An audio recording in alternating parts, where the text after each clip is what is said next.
Hello les investisseurs, j'espère que vous allez bien et je vous retrouve pour, la vidéo de ce samedi. Ça commence à devenir une habitude. Les samedis, là, j'aime bien vous faire, des vidéos où je vous présente un petit peu mes recherches, les sujets que je regarde en ce moment. Je vous partage aussi, bah, évidemment, les opinions. D'ailleurs, je vous donne pas de conseils sur la chaîne puisque justement, évidemment que quand je fais des recherches sur certains secteurs, c'est aussi mon avis que je partage et je me dis: «Bah, autant vous en faire profiter». Pour aujourd'hui, je voudrais parler, d'une interview qui a été faite de Sundar Pichai, le CEO, donc le PDG de Google. Il parle aussi d'intelligence artificielle, de demande en électricité, extrêmement intéressant.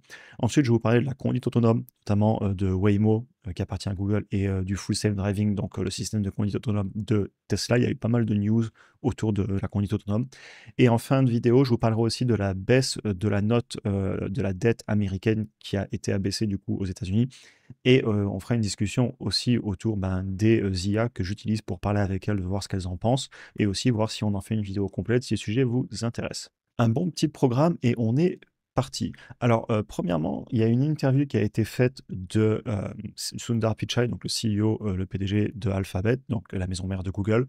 C'est sur le All In Podcast et l'interview est vraiment intéressante. Il parle beaucoup du dilemme de l'innovateur, que Google a beaucoup d'avantages compétitifs, mais qui doit saisir les opportunités. Ça, on avait fait une vidéo dessus il y a pas longtemps.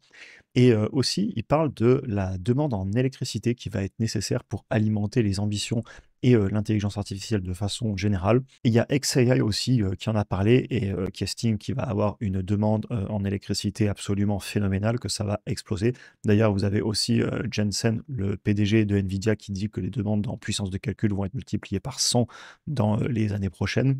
Chez xAI, il nous explique que sur le long terme, pour atteindre les ambitions qu'il y a en intelligence artificielle, il faudrait l'équivalent de la puissance totale produite en électricité aux États-Unis et que donc il va clairement falloir augmenter la capacité en électricité.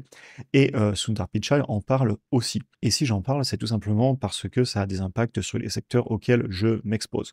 Parce qu'il y a un moment, quand les producteurs d'électricité étatiques, et je dis étatiques au sens des États aux États-Unis, parce qu'il y a pas mal de producteurs d'électricité différents, là-bas c'est géré beaucoup plus dans les États, l'équivalent entre guillemets de nos régions chez nous, même si c'est pas tout à fait pareil puisque là-bas c'est une fédération. Enfin bref, je me perds. Et en gros, ce que j'aime souvent dire, c'est que quand on a de la demande, et la demande en électricité va exploser, et ça c'est une opinion que je vous partage, eh bien, il y a des personnes qui vont venir répondre à cette demande.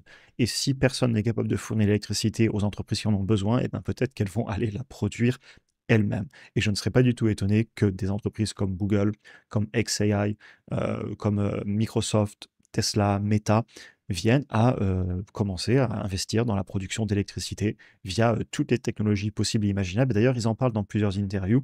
Ils disent il nous faut tellement d'électricité que ce soit du nucléaire, du solaire, etc. Il n'y a pas de souci, il va falloir y aller, il va falloir le stocker avec des batteries, etc.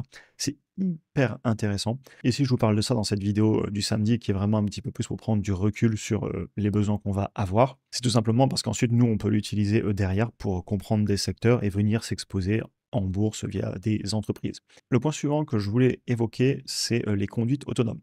Ça fait longtemps que j'en parle sur la chaîne. Vous savez que je suis exposé à Waymo via Google et pour vous donner une idée des volumes qu'on commence à avoir, en une semaine, Waymo fait plus de 200 000 trajets payés par des utilisateurs juste à Los Angeles, ainsi que Phoenix et San Francisco, et ils sont en train de s'étendre à Austin, Atlanta, Miami, etc.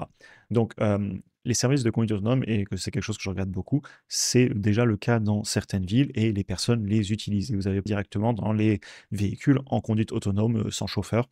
Et personnellement, vous savez que j'ai souvent parlé du fait que je pensais qu'il allait avoir des gros changements dans le secteur automobile. Et je confirme mon avis et mon intuition. L'avenir nous dira si j'ai eu raison ou tort, mais c'est aussi un petit peu l'objectif de cette vidéo du samedi que de partager des opinions.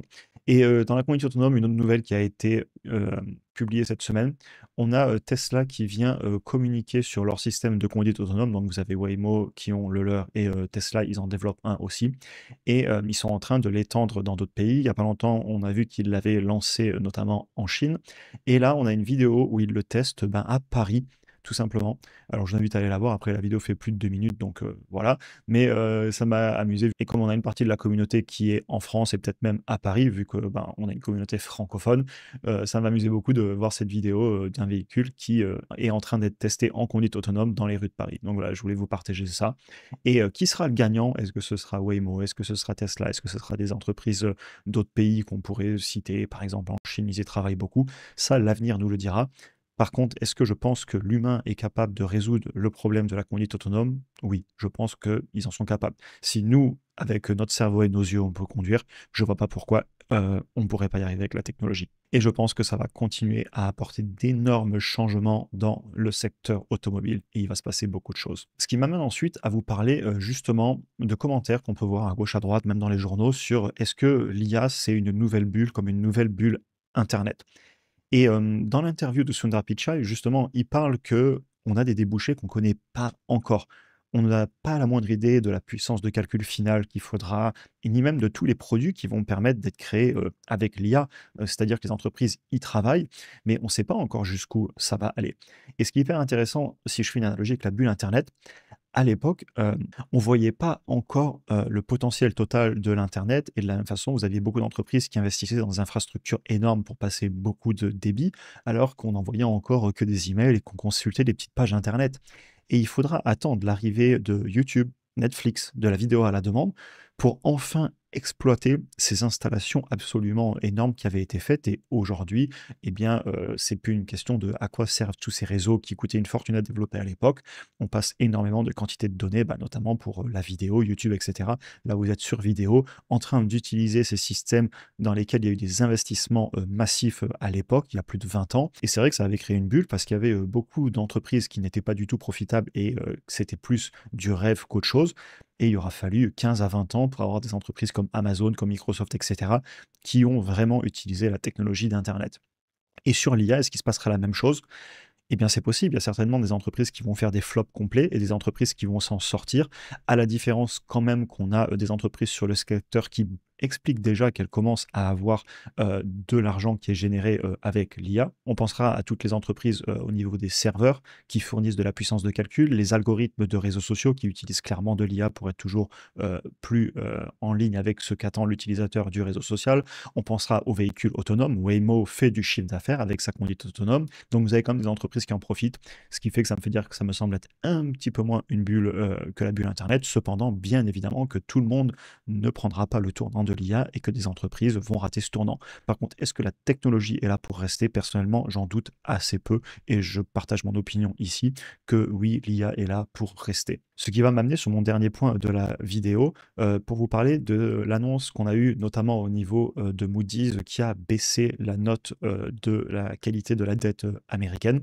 C'est quelque chose qui était attendu, on ne savait pas quand est-ce que ça arriverait, mais vu qu'on est en déficit permanent, qu'on continue à imprimer de l'argent et qu'il y a beaucoup, beaucoup, beaucoup de dettes à refinancer très bientôt avec des taux beaucoup plus élevés, et donc il y aura plus d'intérêts à payer, c'est pas étonnant.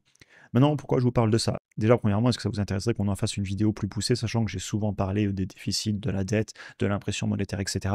Donc, pas certain que vous vouliez que j'en refasse une vidéo, sauf si je vois de la valeur ajoutée, mais n'hésitez pas aussi à me dire en commentaire, est-ce que vous aimez bien ces vidéos plus macro, ou est-ce qu'on reste plus sur du contenu bourse? Sachant que dans le cas précis de la dette à refinancer, j'en avais déjà un petit peu parlé dans une vidéo il y a peut-être 2-3 semaines. Bref, ce que je voulais vous dire, c'est que, bah, vous voyez, par exemple, ici, je parle avec un large language model, pensez Grok, ChatGPT, Gemini, etc. Et ben, je discute avec elle, je lui pose des questions, par exemple: «Explique-moi les impacts que tu vois sur le downgrade», donc la baisse de la note de la dette américaine, les impacts sur la bourse, sur le 10 ans, j'entends le 10 ans américain, les bonds. Je demande aussi comment ça pourrait faire réagir la Fed, notamment, par rapport au déficit, si on aurait, par exemple, un retour du quantitative easing. D'ailleurs, l'IA me le mentionne par elle-même et j'obtiens une réponse, très complète avec un avis qui n'est pas forcément le mien. Ensuite, je vais forger mon propre opinion, mais ça vous cite des sources, ça vous résume les choses et je vois des points très intéressants, notamment ben, sur la charge de la dette, le fait qu'ils vont devoir refinancer des milliards et des milliards de dollars de dette, l'impact que ça peut avoir sur les taux du 10 ans, et donc impact sur l'immobilier, sur les obligations. On parle de quantitative tightening, de quantitative easing, et vous voyez la puissance de l'IA, c'est même pas des choses que je lui ai mentionnées dans mon prompt, dans ma question, mais d'elle-même, elle va chercher des choses que je comprends aussi, et elle articule ça peut-être différemment et ça me permet de construire une opinion en me faisant aider. Et Personnellement, j'utilise ces outils au quotidien. Pareil pour aller, chercher, des informations. La dernière fois, j'avais un exemple, il me fallait, l'évolution des ventes d'entreprise, c'était dans les véhicules, c'était les véhicules du luxe, donc j'avais pensé à Porsche, Ferrari, Lamborghini et cetera et ça m'aurait pris des heures et des heures à aller chercher dans tous les documents financiers sur les 10 dernières années, les ventes de véhicules et les prix moyens et l'IA me l'a fait en 10 secondes. C'est un outil absolument incroyable qui, je pense, est là pour rester. Et donc voilà, c'était un petit peu l'objectif de cette vidéo, de vous donner aussi les dernières news qui ont été proposées, notamment bah, dans des interviews, des choses qui ont été postées par les entreprises en elles-mêmes, etc. Et de la même façon, ça m'a permis aussi de vous parler de ce secteur qui m'intéresse, de la demande qu'on va avoir qui va être énorme en capacité de production d'électricité parce que c'est très gourmand en énergie, etc. Et vous savez que c'est des secteurs auxquels je m'intéresse. Et sachez d'ailleurs que évidemment, il y a les vidéos YouTube, il y a les sessions de travail que je fais dans le programme qui, justement, au final, tout ce travail que je fais et qui est visible en vidéo, c'est un résumé de beaucoup d'informations que j'absorbe au quotidien à, écouter, à lire, à me questionner, à prendre beaucoup de notes, dans mon Google Cloud. Il y a des notes de partout dans tous les sens et au final, ici, j'essaie tout le temps de faire des résumés. Enfin bref, j'espère que cette vidéo vous aura intéressé. Je vous souhaite un excellent week-end et à très bientôt pour un prochain épisode.